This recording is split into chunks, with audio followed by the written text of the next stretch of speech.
Hello, welcome to The Honest Wargamer. I'm your host, Rob. I'm joined by the Twitch chat, and what is going to be a thrilling video, I hope, let me know in the comments below if I did thrill you, is the review of the Daughters of Khaine Battle Pack. This is the Age of Sigmar 4 rules for playing Daughters of Khaine in your games, I guess. That's what it's there for. We're going to go through all the rules, all the units, how they work, how they function, you know, and see what you think. I don't know why I finger guns, but I did. And see what you think of these and let me know what you think of these by writing down in the comments below. Hit like, subscribe, and all that other jazz. I'm excited about doing Daughters of Khaine. I think they're really fun. They're a really nice, self-contained army. I think that's quite fun. It's quite an easy collection to pick up, in my opinion, mainly because that big centerpiece model of Morathi normally takes up most of your points. But let's dive straight in, look at all the different rules, and this will be the first of many videos that I'll make about Daughters of Khaine. We'll do some tier lists, we'll do some list reviews, and some other stuff in the future. So do let me know what you think, and let's dive straight in. I should just mention this one is dedicated to my good friend, Mr. Peach, because there's a lot of ladies in high boots with their thighs showing.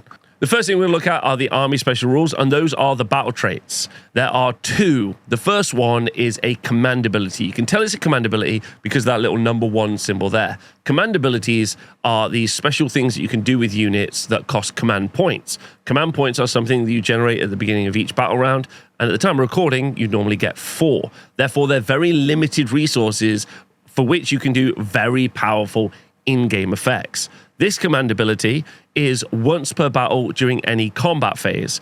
This means it's once per battle per unit. So each unit is only going to be able to do this once. There's also a further restriction where you pick up for any Daughters of Khaine infantry unit. The infantry keyword, obviously we're talking about Daughters of Khaine, so it'll be any of those Daughters of Khaine units.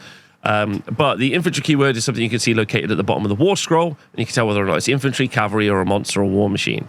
Okay, so it's got to be infantry. And then if you do use that ability, that unit can use 2 fight abilities. Effectively, it can do two combat fights. And after the first is used, this unit has strike last for the rest of the turn. What that means is during combat, you have 3 steps, or kind of like initiative stages. You have strike first, you have strike medium. That's not a real ability. I've just made that up. And then strike last. Okay, so that would mean that you get to strike at the normal step, and then you would get to also strike last. The disadvantage of striking last means other units are going to be able to, enemy units will be able to hit you before you potentially strike last. The other ability is a passive, and it's called Blood Rights. The effect is a different effect applies to friendly Daughters of Khaine units each battle round, as shown below. The effect of all previous battle rounds also apply to those units. And those buffs are fairly medium. So Quickening Bloodlust, add 1 to run rolls for the unit. Add 1 to charge rolls to the unit from Headlong Fury, which is nice, especially if you do some teleports or jump around the board. It also means you're more likely to guarantee charges.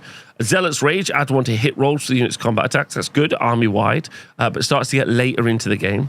Battle Round 4, add 1 to wound rolls from Slaughterer's Wound. And then Battle Round 5, Frenzied Worshippers, add 1 to the attacks characteristic. Now, you would love to have the attacks characteristic early because it would be persistent across the game, making your units much more effective. But I guess in that clutch final moment, you need to do that final bit of damage. You get to add 1 to the attacks characteristic, which is cool. You should get yourself a little tracker or a slider to keep reminding yourself, because you will keep forgetting all these cumulative bonuses. But it definitely is, to me, saying that this is a combat army. The 2 different battle traits that you have are orientated around moving units around and fighting. So it feels like that is going to be the strength of the army. On your army list, one of your heroes is going to be able to take a heroic trait. Does not have to be your general, and there are 3 to choose from. The first one is at the end of any turn, you can heal 3, which just means take 3 damage points off a unit if this unit is in combat. So that's pretty good, because normally the way that you would heal units is using a thing called the rally command, but you can't do that if it's in combat. This is also in at the end of any turn, and it's free, as in it doesn't cost command points, so that's lovely. The next one is the Zealous Orator passive. If a friendly unit wholly within 12 inches of this unit uses the rally command, the thing I talked about before, normally you'll roll 6 dice, but you'll be allowed to add an additional 3 dice to that, so you roll 9 dice. Any 4-ups will heal a unit or return that amount of wounds worth of models back. So if it's a 1 wound model and you rolled 4 4-ups, it would be 4 models back. If they're 2 wound models, it would be 2 models back. Okay, next up, and you can never return a model back with like a wound on it. Like, it has to just be a full health back. The next ability, Master of Poisons, I really like. At the end of any turn, pick an enemy unit that had any damage points allocated to it this turn by this unit's combat attacks to be the target. For the rest of the battle, the target cannot be healed, and slain models cannot be returned to the target unit. So there's two different effects that you have for this army, or could have, the heroic traits, aren't going to be used because of Master of Poisons. And this is also the end of any turn, which means the end of every turn. Your problem is going to be probably building a really solid combat hero that's going to be able to stay in combat all the time and stay alive. But there are some really key units out there in Age of Sigmar that you definitely would want to build, like maybe an assassin style build into, which is really fun. We love fun. We're here it's about fun. I don't know if you knew this. Some people might not have said this to you, but wargaming is actually about having fun. And this is fun. You could paint up like a model, like a High Gladiatrix, or a lady on a cauldron, and you could do some poison weapons on them and have fun. Absolutely 11 out of 10 ability, super, super engaging. Could be meta defining, but you got to work to make it happen. Also on your army list, you get to choose one of your heroes. Again, doesn't need to be your general to have an artifact of power. And don't forget, unique units like Marathi are not able to take either heroic traits or artifacts of power. The three to choose from, the first one is the Khaine Pendant, which once per battle in your hero phase, you can pick a friendly towards a King Priest, wholly within 12 inches of this unit, and give that unit D6 ritual points. Ritual points are what you use to be able to get off prayers. One of the important things, it's a bit like the casting value of casting a spell. The important thing about this is adding additional D6 ritual points means that you might be able to get the empowered version of prayers off, which we'll look at in a minute. And that means you can do stronger prayers, which is good. It could be the time where you get the most clutch spell off, prayer off, to win the game. So that could be very important. The next one, the Sevenfold Shadow, is an ability that you can use in your movement phase and only use once per battle. If this unit is not in combat, remove it from the battlefield and set it up again on the battlefield, more than 9 inches from all enemy units. Now, normally I quite like a teleport, especially as in the Blood Rights table, you get a +1 to your charge rolls. However, because of manifestations at time of recording, there's lots and lots of ways to make it so that getting teleports anywhere near your opponent's units is a bit yikesy, to be honest. And in addition, there's an ability called Redeploy, which, after you've used this teleport, your opponent is going to be able to just redeploy away by spending a CP and therefore make charges even further. So teleports are much worse in Age of Sigmar 4 than they've been in the past. So normally I wouldn't advocate for them. And lastly, the Crown of Woe is a passive where you subtract 2 from the control scores of any units while they're within 9 inches of this unit. Now, that could be pretty good. That could be pretty good, making sure that your units, the enemy units, are struggling to hold objectives. But I tell you the best way to make it so your opponent doesn't have a control score on objective is just to murder them. And seeing as you're literally playing the murder hobo queens, that's what you should be focusing on. So I'm going to go for the D6 ritual points for that clutch once per game ability to get a prayer off. On your army list, you also get to choose a battle formation. There are 4 to choose from, and there's some extra special rules for your army. The first one, Scath Coven, probably my favorite, gives you the speed of the Scathborn. If the unmodified charge roll for a friendly Meliusite, again a keyword located at the bottom of units, specifically snakes in this case, or Canary, specifically harpies in this case, is an 8+. The unit has a strike first for the rest of the turn. Like I said earlier, that means you're going to get to fight these units in the strike first step, which is great, and I love it. The next one, Shadow Patrol, gives you Shadow Paths, which is an ability you can do in your movement phase, and you pick a friendly Daughters of Khaine infantry unit, and you can pick multiple different ones to use the ability, but you've got to roll a dice each time. You roll a dice on a 3+, remove that unit from the battlefield, and set it up 9 inches away from the enemy units. Redeploy. This is a teleport. This is the same strengths and weaknesses I've talked about previously. It'll either be good or it'll be fine. Cauldron Guard is once per turn in the army at the end of any turn. You pick up to 3 friendly Daughters of Khaine infantry units or war machines that are in combat, make a pile-in move for each one, and then roll a d3 on a 2+, you do that many mortal damage. The reason this is good is because over the course of a game, you could potentially do multiple. That's effectively 3d3 mortal damage at the end of every turn. That's quite a lot and will really stack up, and keep doing damage. You also get to pile in models, which means you get to move towards, objectives for controlling them, because this will happen before the controlling objective step at the end of any turn, at the end of every turn. So, yeah, it's pretty good. It's pretty good. It's just a lot of damage. And the last one, Slaughter Troop, is once per turn for the army as a reaction to you declaring a charge ability. The way that works when you declare a charge ability is you roll 2d6. You say, I'm going to charge this unit, and you roll 2 dice. And then you say, I'm going to react to that, and I'm going to use this ability. The ability is Gladiatorial Acrobatics. Change one of the dice in the charge roll to a 4. That's pretty nice, because that means that always guarantees that charge roll. You've got that once you're in the Blood Right stage, you're at +1. That means you've always got like an auto 5-inch charge potentially. It's only going to be on one unit. It's only going to be on one unit, but it does mean you get to guarantee some very interesting charges. Next thing we'll look at is the spell lore. Wizards in your army are able to cast spells from your chosen lore, and this is the one that you will choose because it's the only one you have access to. You've got 3 different spells. The first one is the Steed of Shadows, which is cast on a 5. And then this is an unlimited spell, so multiple wizards in your army are going to be able to cast it. You pick a friendly Daughters of Khaine unit wholly within 12 inches of the caster, and that target can charge at in the same turn that it ran, which is good. And it's an unlimited spell, so you have multiple units running and charging. It's just a Daughters of Khaine unit, so you can pick some of your faster units rather than just infantry. And it's good. Multiple units running and charging is great. It's super nice. And it's still, and then even if you use run ability in the same turn, it's good. Next one, Doomfire is cast on a 7. You pick a friendly wizard to do it, and then you pick a visible enemy unit within 12 inches. If the target unit has fewer than 10 models, it's D3 mortal damage. If it's got between 10 and 19, it's D6. If it's got 20 or more models, it's 6 mortal damage. And 6 mortal damage does feel nice, but when you do have 20 or more models, you don't really care about taking too much mortal damage. Mortal damage is almost always good for punching through highly armored elite units versus through hordes of models. So it's fine. But the best one is Mind Razor, cast on an 8, so it is going to be difficult to cast. You pick a friendly Daughters of Khaine unit wholly within 12 inches of this unit, add 1 to the rend characteristic of the target's melee weapons until the start of next turn. In addition, if the target charged this turn, add 1 to the damage characteristic of its melee weapons until the start of your next turn. Both stipulations are on Mind Razor until the start of your next turn. That's super powerful.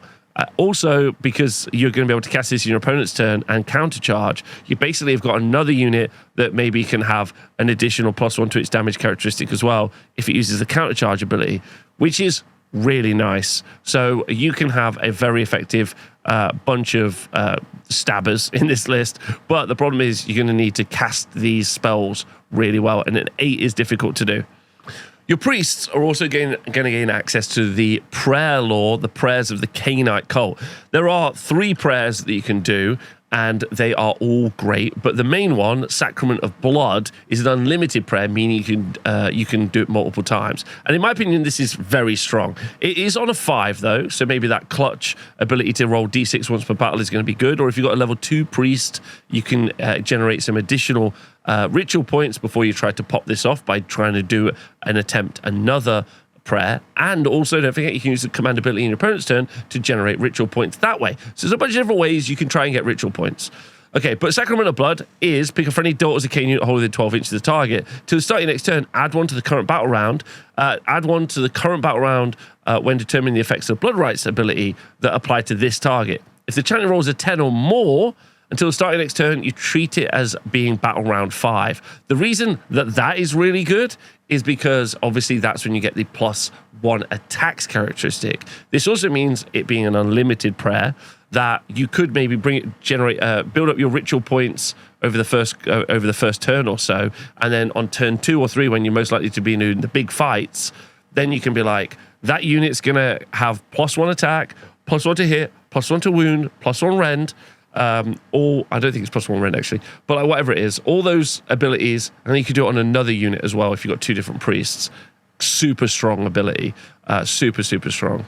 Next up is Martyr Sacrifice, which is on a 4. You pick a friendly Daughters of Khaine unit wholly within 12 inches. Each time one of the models in that unit is slain by a unit it's in combat with, you roll a dice. If the champion rolls an 8 or more, you'll roll 2 dice. For every 5 up, you'll do a mortal damage at the end of the fight ability. These are fine, but I don't want my models to die. Instead, I'd rather do more attacks.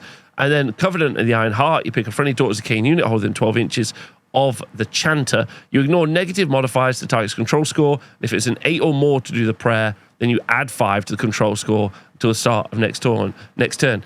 But I don't know if you need to even mess around with the control score when you can just be charging in and doing a billion attacks and murdering stuff. So I'm going to go for that option instead.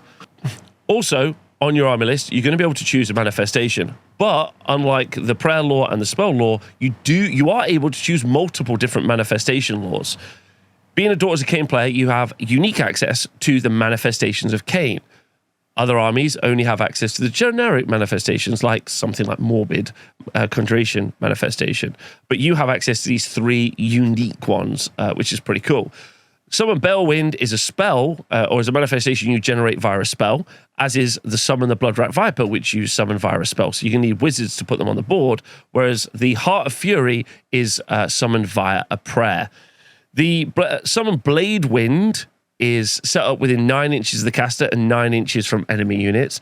Bloodrat Viper, which is also a 6 to cast, is within 9 inches of the caster and 9 inches from all enemy units. And the Heart of the Fury is just set up within 9 inches of the chanter and does not need to be 9 inches away from enemy units. So let's go and look at that one first.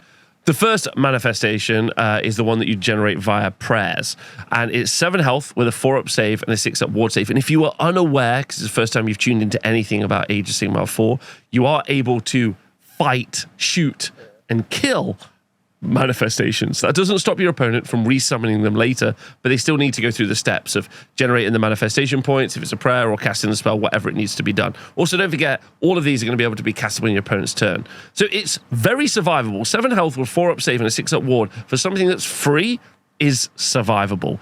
Now, it's got the Locus of the Murder God passive, where you subtract 1 from wound rolls for combat attacks that target friendly Daughters of Khaine infantry units while they're wholly within 12 inches of this manifestation. -1 to wound is a fantastic buff. Absolutely fantastic. And the fact that it can affect multiple of your infantry units feels really good. Casting your opponent's turn just as they're about to do that big charge and then survive. Very cool. The next one, the Bloodrat Viper, is a spell. So you're going to need a wizard to put it on the board. And it's pretty survivable with 10 health, a 4-up save, a 6-up ward save, and pretty importantly, a pretty decent combat profile with 3 attacks that does hit on 4s, which is sad. But wounds on 2 is rend 1, unless it's fighting a hero, in which case it's rend 2, and then damage 3 for a potential 9 damage out of this bad boy, which is pretty fun. In addition, it's got this rampage, which is done in any combat phase, called Crushing Coils, where you pick an enemy infantry hero in combat with this manifestation with a target on a 3+, that unit will strike last. So if you're against the right infantry hero, this could be a really good one, but I think this is just fine. The next manifestation, again, summoned via a spell, is Bladewind with 7 health, 6-up save, so not as survivable, but very fast, moves 12 inches.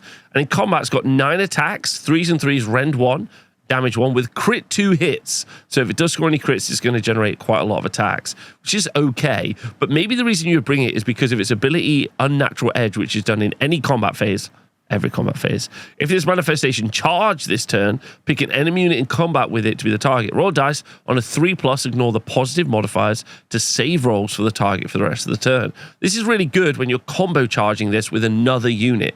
All-out defense is a command ability you can use to give yourself +1 to your save. Therefore, if you stop your opponent's ability and maybe other abilities that they have to give themselves an additional save, this is going to shut those all down on a 3+, meaning they're going to be on their base save plus any rend that you're going to apply. So you could do some pretty prodigious damage. I think that that's really fun and a great utility piece. So of the 3, I think the Viper's not as good, but I think being able to make it so your opponent can't save as well and your army is much more defensive feels like great bonuses. Are they going to be, is this Conjuration Law or Manifestation Law as good as the other Manifestation Laws? We'll have to see, but it feels like it's integral to how this army wants to play, which is an important reason maybe to bring them. So the first unit we're going to look at is the most iconic, and probably the reason that you're going to play the Daughters of Khaine, is the Goddess Morathi Khaine. Now, Morathi is actually 2 different models. She's got a small foot-based model and then a large monstrous snake demon model, and both are deployed on the board in your army, and they both have a shared wound pool. That wound pool is a total of 12 health that you can see here on the monstrous version, the Shadow Queen, and has a 4-up save. Now, we'll talk about the little version of Morathi in a moment, but the most important, probably the most important rule for Morathi is the Iron Heart of Khaine.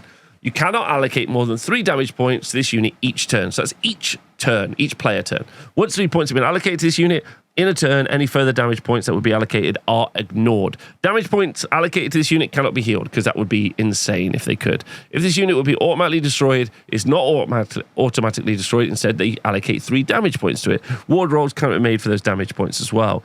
So you're also able to hit Little Morathi. You could be in a fight with Big Morathi and Little Morathi at the same time, but no matter what happens, Big Morathi, who's effectively the wound counter, can only take 3 damage.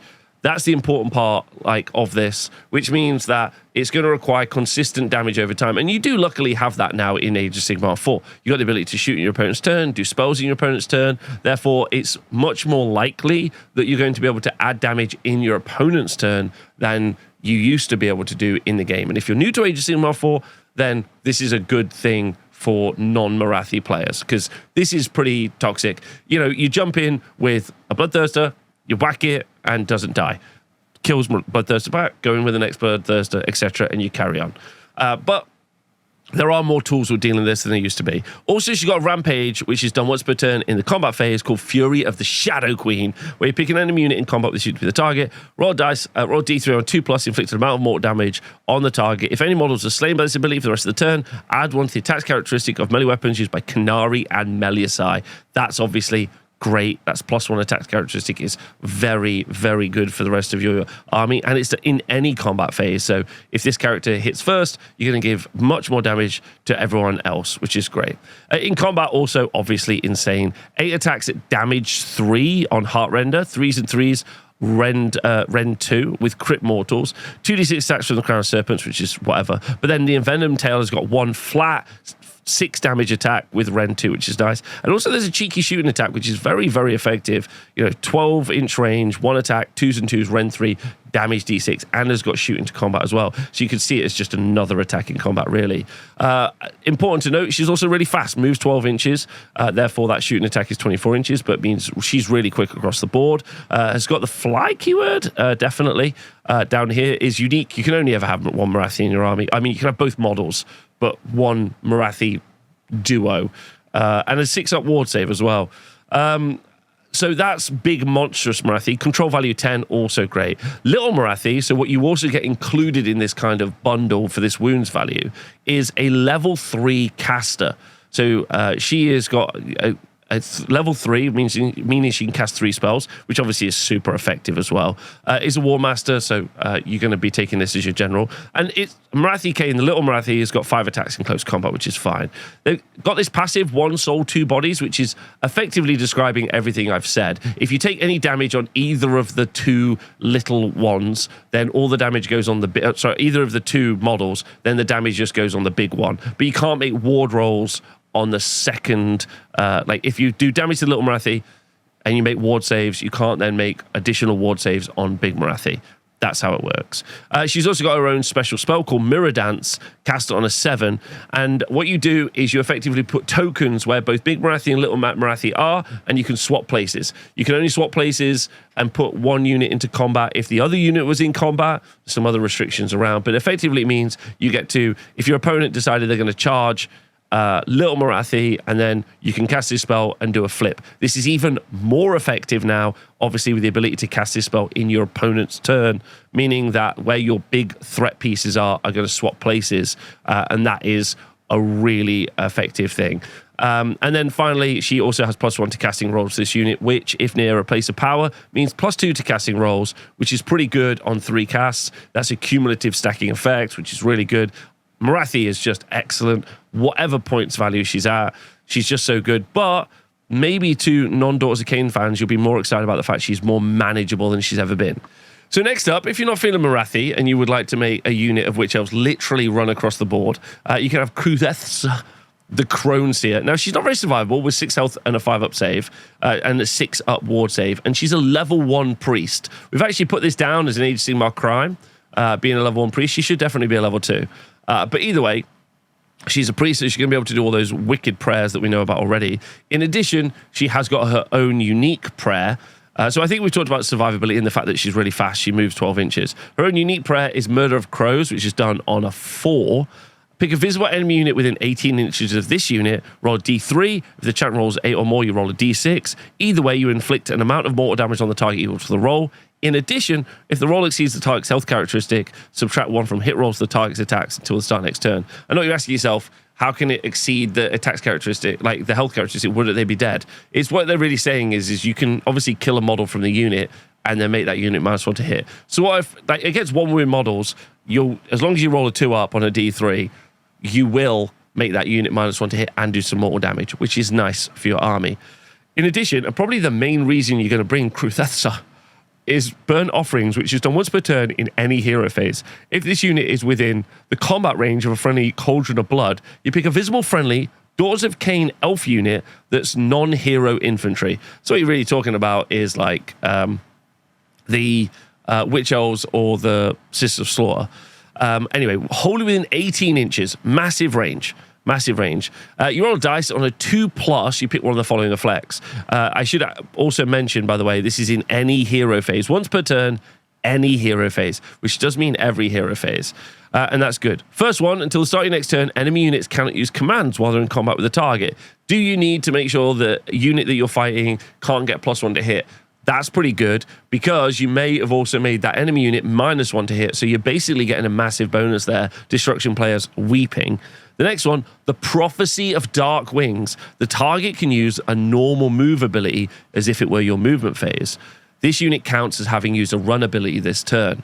So, because this is the hero phase, and because a normal move ability is a core ability, that means that normally you wouldn't be able to make 2 normal moves in any phase, because those would be core abilities. However, because it's done in a different phase to when you would do movement, this means if you do this in your turn, you're going to be able to move in your hero phase and also move in your movement phase. You're going to count as having run, but we know you've got access to run and charge in the army. Therefore, just a lowly unit of Witch Elves could move 6 in the hero phase, if they move 6. I can't remember, I think they do. Move 6, then run 6 in the movement phase, which is going to count for moving 18 inches. If you're in battle round 2, or if you cast a prayer on them to have all of the abilities, they're going to add +1 to that run roll. So 19-inch movement Witch Elves feels very fast, in my opinion. Anyway, and the next one is Prophecy of Reclamation. For the rest of the turn, while the target is contesting an objective, subtract 10 from the control score of enemy units contesting that objective that do not have the hero or monster keyword. So you could really claim an objective as well and cause some real issues. So very, very effective as a force multiplier for your army. The main reason that you're going to bring Cruethza is not because of a survivability, not because of damage output. The real question is do you think that this very, very adaptable ability that you can do in the opponent's hero phase, the Burnt Offerings, to do loads of different stuff, is going to make your army that much more effective? I would say one of the strengths of this is your opponent is always worrying about the fact that you could take an infantry block and make that move incredibly fast and then threaten loads of the board. I think they're going to have to keep honest, and that's quite a cool ability. Also, an additional reason is probably because of the feat. Next unit we're going to look at is the Bloodrack Shrine. 12 health, 4-up save, and has a 6-up ward save. A level 1 wizard war machine that's also obviously a hero, so you're going to be able to give it command traits and artifacts. So it's a pretty interesting piece. Its main job, it feels like, is to clear hordes and just do mortal damage. It doesn't have a very good combat profile, so we'll ignore that. And it's control value 5, so you're going to be able to keep grabbing objectives. The main reason that you would maybe bring it is because of the Bloodrack Stare, which is a 12-inch range shot. Only moves 6 inches, but has got 1 attack that hits on a 2. If you do hit, you get to use the passive Bloodrack Stare. Each time this unit attacks with the Bloodrack Stare, if the attack scores a hit, roll a number of dice equal to the number of models in the target unit. On a 5+, inflict 1 mortal damage. You cannot take multiples of these and target the same unit, but if your opponent army does have 2 different big blocks of infantry, you are going to be able to maybe shoot those different Bloodrack Stares into them, which is interesting.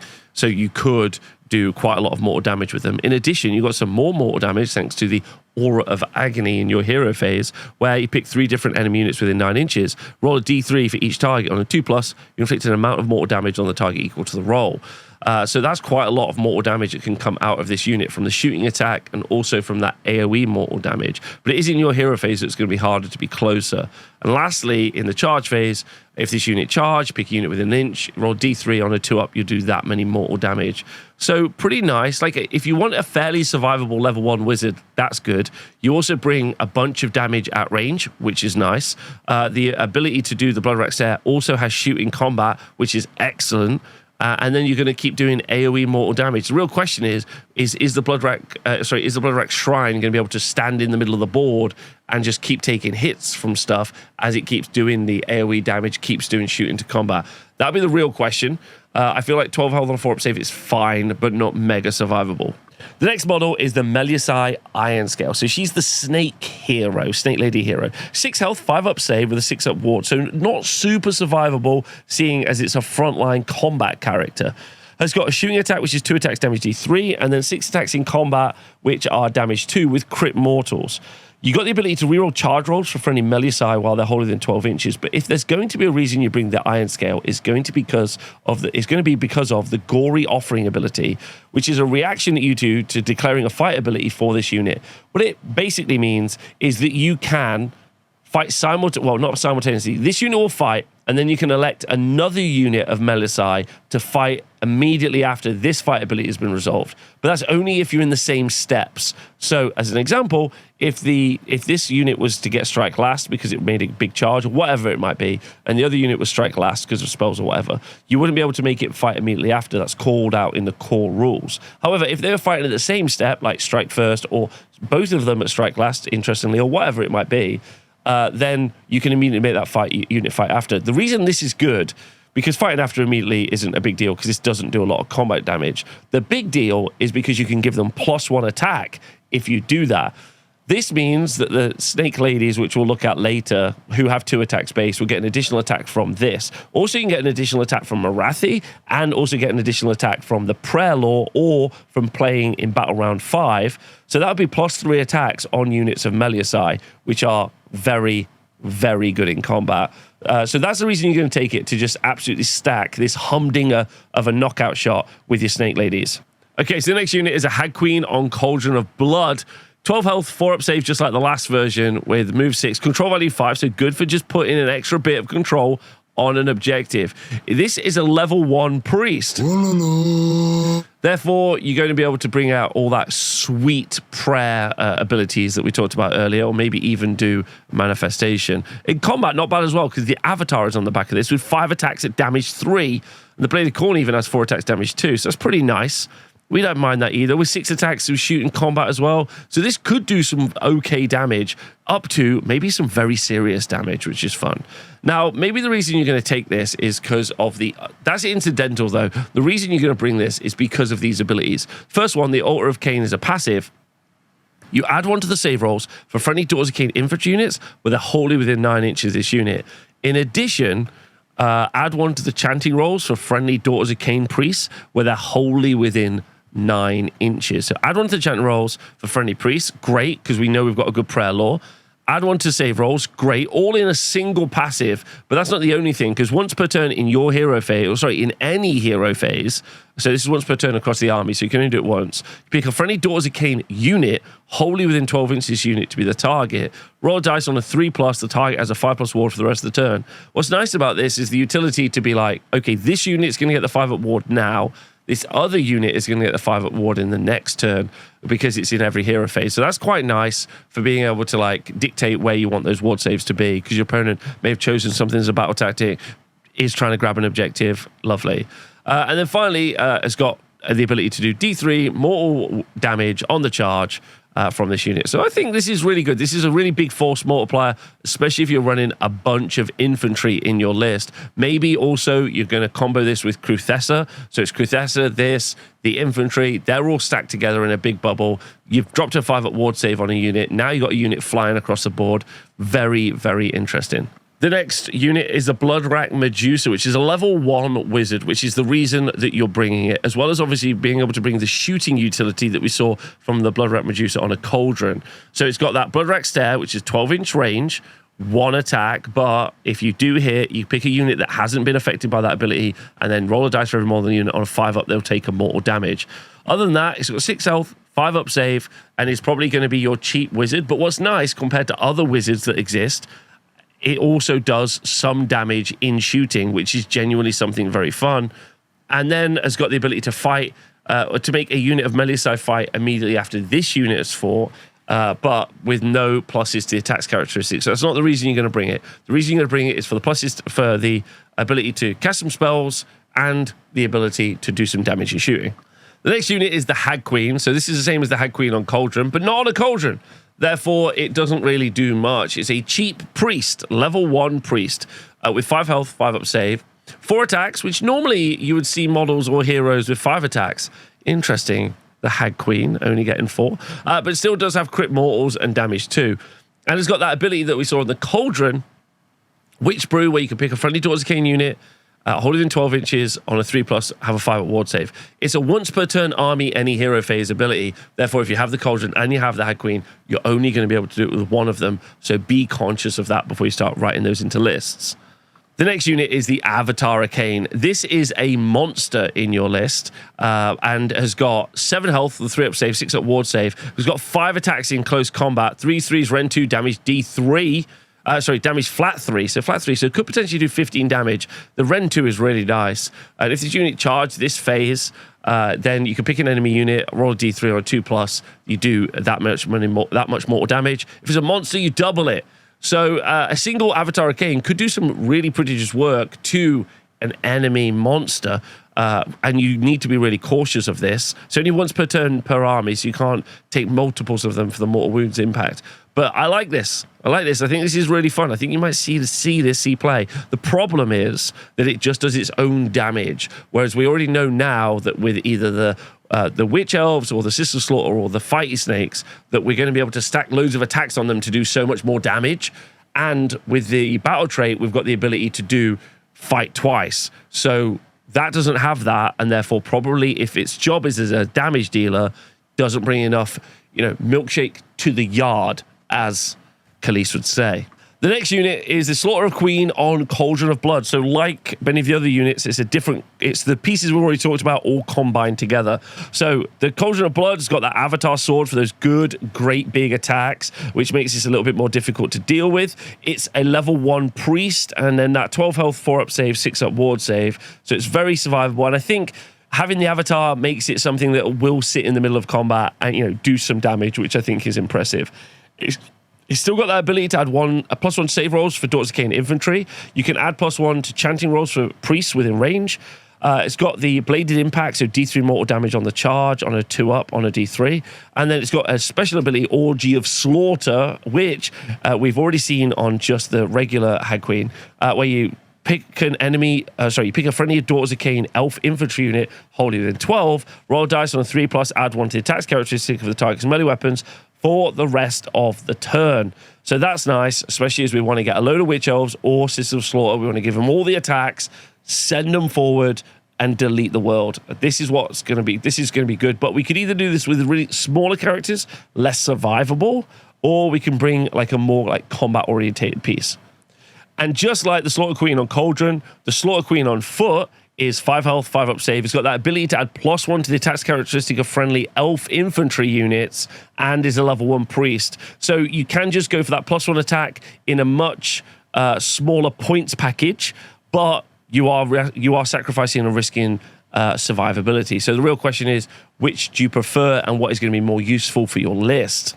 The next unit we're looking at is the High Gladiatrix. 5 health, 5 up save, 6 up ward save. The High Gladiatrix is not a priest or a wizard, and therefore is a melee character.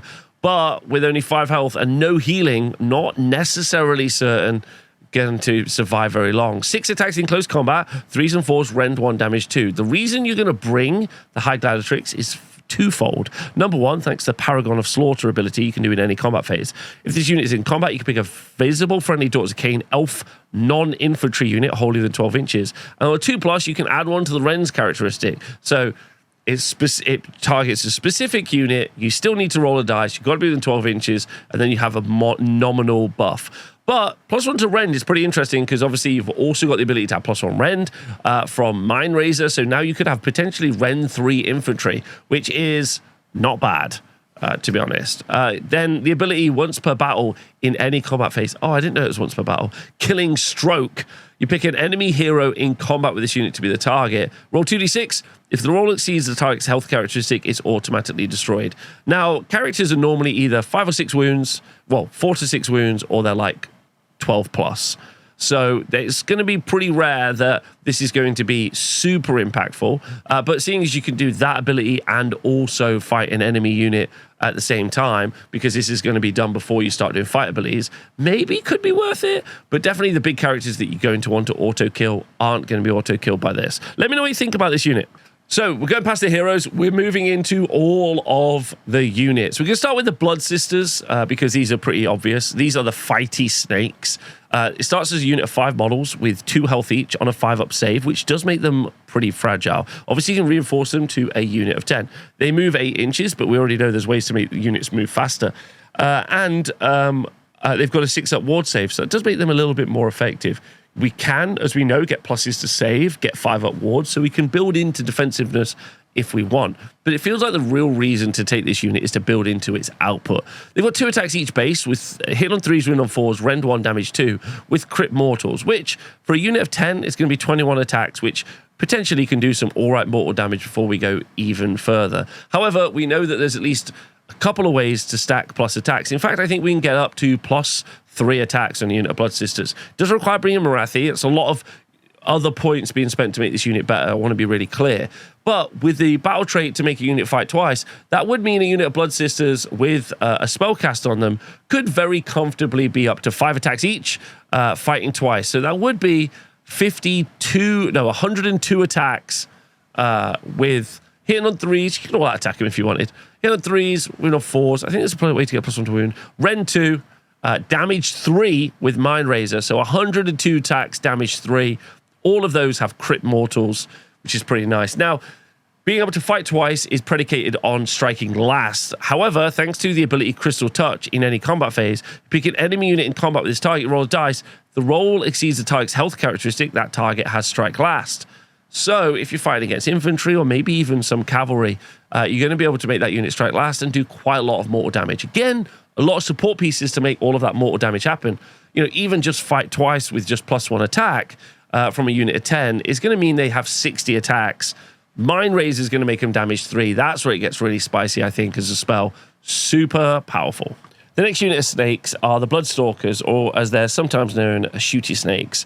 A unit of 5, again, 2 health each, 5-up save, so fragile. Just want to be clear, fragile. Reinforceable to a unit of 10. Has got the main reason you bring this unit is because it's a missile unit. It's got 18-inch range, 3 attacks each, 3s and 4s, rend 1, damage 1 with crit auto wound. Don't forget they move 8 inches, so that's potentially a 26-inch range. You've also got teleports as well, so you can teleport them and still shoot, which is pretty nice.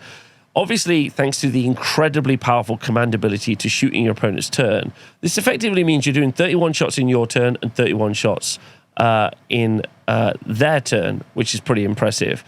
In your shooting phase as well, you've got the ability to use Heart Seekers, where if this unit is not moved, then this unit's shooting attack scores critical hits on unmodified rolls of 5s. So that's going to be 31 shots from a unit of 10, and they're going to be getting crit auto wound. Now, crit auto wound doesn't sound very sexy, but it's actually pretty decent. You're going to just be able to give your opponent a lot of dice, even in your opponent's turn, be able to give them a lot of dice. Crit auto wound won't work. Crit auto wound will work, but crit auto wound on 5s won't work in their turn. Either way, that is a lot of shooting, which is decent. And because you can shoot in your opponent's turn for a really low cost, you can just keep giving your opponent dice, chip away chaff screens, do everything that you need to do, which I think is really important. I feel like these are really good Bloodstalkers. I know they're not what they once were, where they were just deleting whole armies, but obviously that was silly. Have this as a cheaper utility piece for just adding additional damage in another phase. Therefore, because when you do damage in another phase, you give yourself options. Clear a screen so you can charge. Clear a unit holding an objective so you've got the objective. You've got lots of utility there, which I think is great. So our next unit is Khaine Shadow Stalkers. The Shadow Stalkers are a unit of 9 models. They're a Warcry warband, sometimes known as the Shadow Stonkers, although the Stonks do feel like they've gone down. They've got 1 shot each, 3s and 3s, rend 1, damage 1 as missile units, and then they've got 2 attacks each in combat. They've got that pretty weak 5-up save, so they're going to get blammoed off the board by quite a bit of stuff. But the reason that you're going to bring them is because the win condition for Age of Sigmar 4 is that you score points, not kill stuff. We have talked about units in this roster that can definitely delete everything. And obviously that's a great path to victory, but this is a unit whose job is to score points. The way they do this is Shadow Leap. In your movement phase, remove this unit from the battlefield and set it up again on the battlefield more than 9 inches from all enemy units. We love that. Because that means you can just do battle tactics, or battle chores as we call them, because it means that's going to score you points. Is it super sexy? No. Is it 100 attacks, damage 3? No. But does it do a job that scores you points? Yes. So it could be a really valuable unit. The next unit we're going to look at are the Khaine Life Takers. Now, this is a unit of 5 models, super fast, move 12 inches, with each one having 2 health and a 5-up save. Their job is to score you points, like the Shadow Stonkers. So really, they're both fighting for that role. What you do is you can put this unit into reserve in the deployment phase. You can use circling in the skies above, which means you put them to the side. And then in your movement phase, you can bring them onto the board 9 inches away from enemy units. They've got a okay combat profile, 2 attacks per model, 5 models in the unit, so that's going to be 10 attacks, plus 1 for the champion. Hit on 3s, win on 4s, crit auto wound.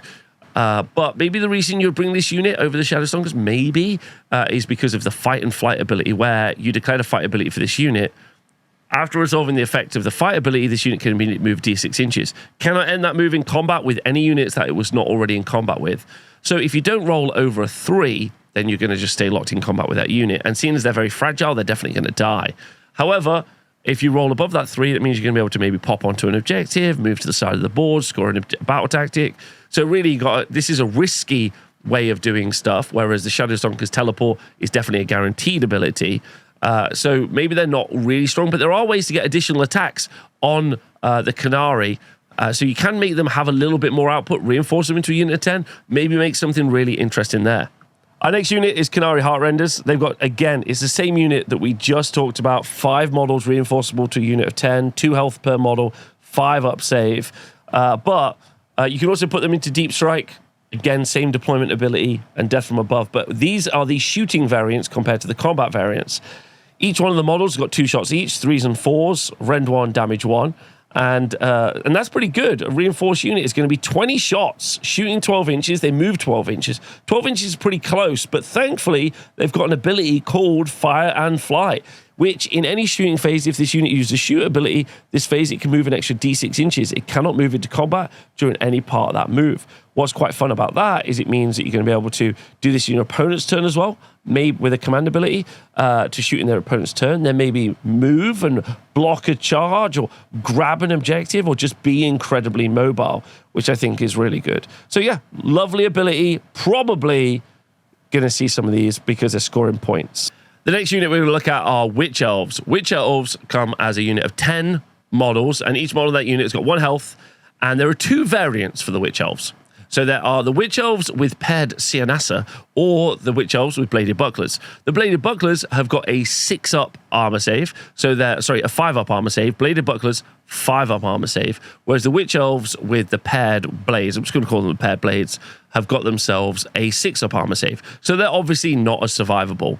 However, if you take the double blade version, you get an additional attack, which is nice, with 3 attacks per model, 3s and 4s, no rend, damage 1, with crit auto wound. But we know we can get additional attacks on these units. We know we can get additional rend, and we can also get additional damage on these units as well. And thanks to the passive Frenzied Fervor, add 1 to the rend characteristics unit's melee weapons for the rest of the turn. In addition, this unit obviously can fight twice, once per battle.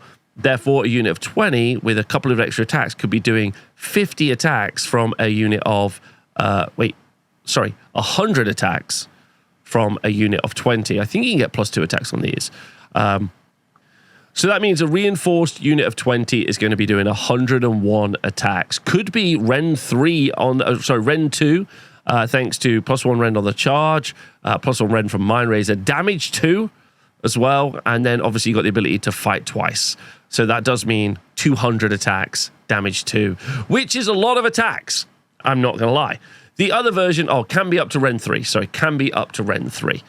So that's a lot of attacks, is what I'm going to say. But this is on a very unsurvivable unit. You don't have a lot of healing or recursion, bringing models back or bringing whole units back. So that's tough, and it's going to be tough to manage, although we know we can also make this unit really fast thanks to Cruthessa.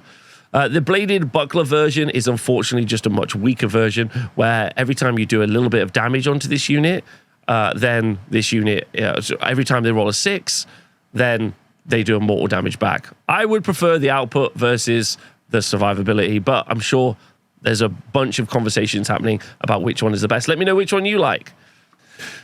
Our next unit is very similar. In fact, it's actually built from the same kit. So we had Witch Elves. So then there's 2 variants of Sisters of Slaughter. It's a unit of 10 models. Each model in the unit has got 1 health with 2 variants. One with a better armor save with bladed bucklers with a 5-up save, and these have got a 6-up save. So basically everything I said of Witch Elves applies directly to these units, where the bladed buckler variant has got a -1 to hit aura thanks to Dancer Diversion and the ability to do some mortal damage back for any 6s to save, but has got less attacks. It's got anti-infantry round 1, but it's only got 2 attacks than the other variant, which has got 3 attacks, which still has anti-infantry 1. The 3-attack variant instead has obviously got that worse armor save, and it's got an ability called Dance of Death that you can do in the enemy combat phase. If this unit can move 3 inches, it can pass through the combat ranges of enemy units and can end that move in combat. So that's in the enemy combat phase. So that means you don't need to have charged, so you can just move into combat, right? So you can just move into combat with this unit. So that's a little bit of a problem as well with that 3-inch aura for all those attacks. Again, you can stack all of those attacks on this unit. 1 million attacks, 1 million damage, minus Ren, make him just run across the board, be a nightmare. Great unit. Our next unit is a cavalry unit, and the only dudes in the army, the Doomfire Beta Cuck Warlocks. Apologize for saying that. Anyway, 5 models in the unit. They've got 3 health each with a 5-up armor save, right? They are a fast unit. They move 14 inches, and very interestingly, they are a wizard. If you were planning on taking a wizard in this army, because they're wizard level 1, then you would be hard pushed to find a 15 health wizard with a 5-up save anywhere in any army. So that's a pretty impressive stat line, especially if they end up being cheap enough that moves really fast, 14 inches. So that's a good reason to take them. I would like a wizard. I don't want to take a hero because that's going to require a regiment to build them, and they're a wizard. So I can put a wizard as a unit in my army. So that's pretty nice. And then the Doomfire crossbows, which each one is armed with, is 2 shots each. So you got 10 shots out of the unit. The Cursed Scimitar in combat has got 2 attacks, damage 1, and the Steed's got 2 attacks, damage 1. The passive that they have, Outmaneuver, when this unit uses redeploy command, you can roll a dice on a 1 to 3 when determining the distance this unit can move. You can use a value of 4 instead. What's also nice about this is because this is a really fast unit, they're great for doing battle tactics. They're great for going and grabbing objectives, 5 models, 5 control. You wouldn't reinforce this unit because then you would have a unit of... You could have 2 wizards for the price of having 2 5s versus having 1 10, which is the reason you would take it. So yeah, I quite like the Doomfire Warlocks because they're a 15 health wizard. So that is it for the Daughters of Khaine battle pack and its roster. Pretty interesting, not gonna lie. You can get a lot of melee output from this army. You can also have some very good support pieces in your Doomfires if you want to go that way. All of those little units that are there to score battle tactics, like your Heartrenders or your Canary generally, or even the Shadow Stonkers. That melee output is not anything to laugh at. Multiple fight twices across the army. Survivability feels like it's an issue, but thankfully you've got a Lodestone of Morathi, which is survivable thanks to only being able to take 3 damage. In Age of Sigmar 4, is she going to be as survivable because you are going to be able to do so much stuff in your opponent's turn, which is a genuine, real issue. Also, you can finally start to throw stuff at Morathi in the form of manifestations that you don't care about dying. You can get a combat manifestation, throw it into Morathi, do you 3 damage, Morathi will kill it back. That's much more effective than having to sacrifice a unit that you spend points on. Also, if you're an army with a recursion, then you're also going to do the same. So that's interesting. Some weaknesses, there doesn't seem to be a lot of recursion in the army. Not a lot of healing, not a lot of rezzing, not a lot of bringing units back. That feels like that could be a problem. You can be very fast, but it requires you to take a lot of heroes to make that speed happen. Also, many of your strongest abilities are really dependent on you being good at casting, which thankfully Morathi is, or being good at doing prayers. Those are pretty key. You've got some strike first in the army as well, which is nice. There's some strike last. So there's a bunch of abilities here and a bunch of different playstyles as well. Those cauldrons feel like they could really work around infantry lists pretty heavily. And it really doesn't feel like you just have to take Morathi and the bow snakes now. And as long as that's the only conclusion from this video, that means that this is a great rules update for the Daughters of Khaine. Let me know if you've been playing with this army or what you think about this army.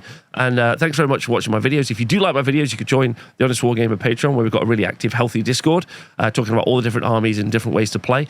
And because it's a paid-for Patreon, it's like Discord, it's a lot nicer, I guess. And thank you for watching all my videos. I hope you enjoy these. Let me know what you think, and I'll see you guys soon.